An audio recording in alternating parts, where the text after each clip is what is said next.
আমার অন্তরের অন্তঃস্থল থেকে অভিনন্দন জানাচ্ছি। সেই সাথে জাহাঙ্গীরনগর বিশ্ববিদ্যালয়ের স্টুডেন্টরাও আমি মনে করি ইসলামী ছাত্র শিবিরের উপর আস্থা রাখবে।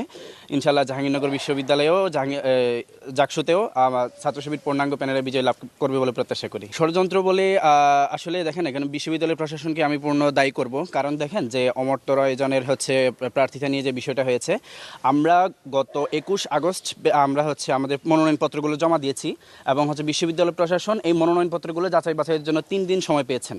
তো 3 দিন পরে একটা প্রাথমিক খসড়া তালিকা দিয়েছেন যে তারা আসলে উত্তীর্ণ, কিন্তু কারো যদি সমস্যা থাকতো তাহলে ওই সময়ের মধ্যেই বলে দেওয়া উচিত ছিল বিশ্ববিদ্যালয় প্রশাসনের, কিন্তু বিশ্ববিদ্যালয় প্রশাসন এটা করে নাই।